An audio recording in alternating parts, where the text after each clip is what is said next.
What's up, Ye? The fallout continues for Ye, formerly known as Kanye West, whose recent anti-Semitic comments have caused public outrage.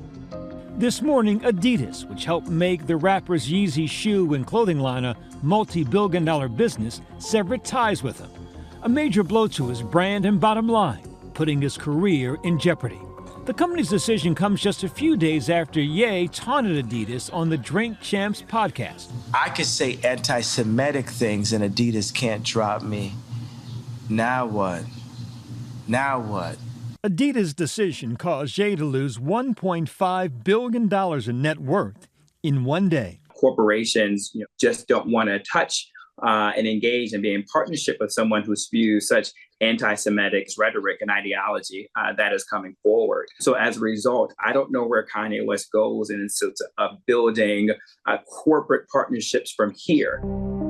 Earlier this month, Ye was suspended from Twitter, where he has millions of followers after tweeting that he was going to go, quote, DEFCON 3 on Jews. Exactly what our culture is based on. Around the same time, unaired clips of Ye's interview with Fox's Tucker Carlson, obtained by Vice News, made rounds on the internet. In one, he plays off the false anti-Semitic belief that Jews control the world's financial system. I prefer my kids' new Hanukkah than Kwanzaa.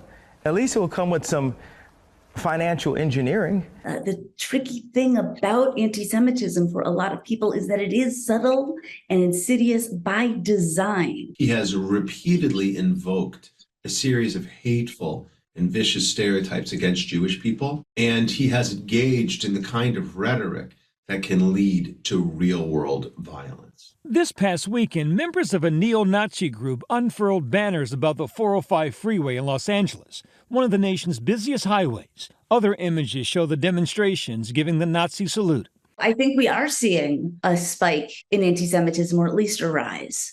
This often happens at times of great tension in our society. Right? Blame the Jews, not whoever's in power. According to the Anti-Defamation League, anti-Semitic incidents hit an all-time high in 2021. More than 2,700 cases of assault, harassment, and vandalism, up 34% from 2020. In this moment, in this context where the Jewish community feels vulnerable, to see someone like Kanye West knowingly and intentionally increasing that vulnerability, it is inexcusable. Adidas saying in part today it, quote, does not tolerate anti-Semitism and any other sort of hate speech. Ye's recent comments and actions have been unacceptable, hateful, and dangerous, and they violate the company's values. The World Jewish Congress applauded Adidas' action, but not its 2-week delay, saying in a statement the company's history is not disconnected from the dangers of anti-Semitism. During World War II, its factories produced supplies and weapons for the Nazi regime. Many of Ye's other business partners acted swiftly in the wake of his anti-Semitic remarks. Talent agency CAA dropped him as a client. Fashion house Balenciaga ended their partnership with him.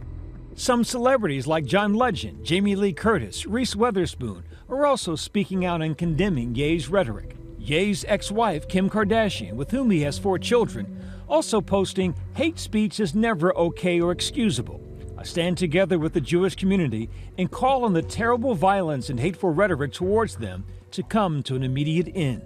There is a sense of sadness and tragedy when you think about individuals who have known him for so long, for somebody to evolve in ideology to a place and space where he is now. Anti-Semitism has been increasing over the last number of years, from Jews will not replace us to gunning us down in synagogue while we are praying.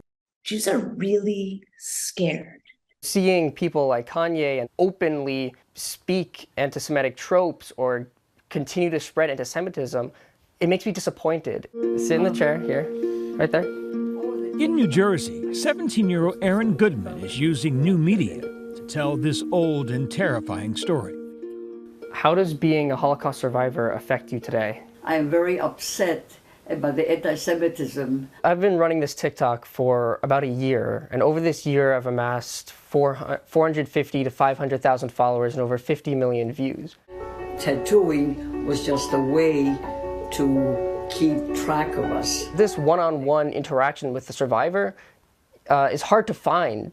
This is my first picture when I came back. That survivor is Erin's 85-year-old grandmother, Tova Friedman, one of the last remaining people who's alive after living through the horrors of the Auschwitz concentration camp. A New York Times bestseller was written about the story of her life, called The Daughter of Auschwitz. When I first came to a concentration camp, there was a smell that I couldn't understand what it was. I never smelled anything like that. And I said, Mom, what is that? And she said to me, she pointed to the crematorium, and she said to me, those are the burning bodies that have been gassed. Tova vividly remembers being separated from her father at age 5 and accepting her new reality with her mother inside the death camp. It was a complete and utter nightmare, and you thought you'd wake up, but you didn't wake up. Tova remembers one horrific day where she was corralled with a group of children. The kids were going to be to the gas chamber, and we went into the waiting room at the gas chamber, waiting room.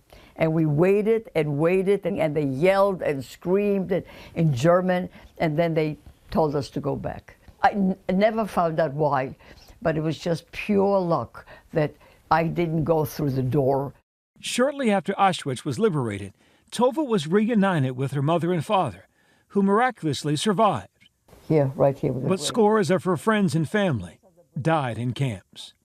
Only Auschwitz tattooed people, but those people were taken to all different camps all over Germany. Today, as cases of anti-Semitism rise and become seemingly more accepted and normalized, Tova has a dire warning. Hatred is hatred, and we have to be very, very careful what we're doing. It doesn't stop with words. It's going to continue with deeds. And before you know it, we have a massacre.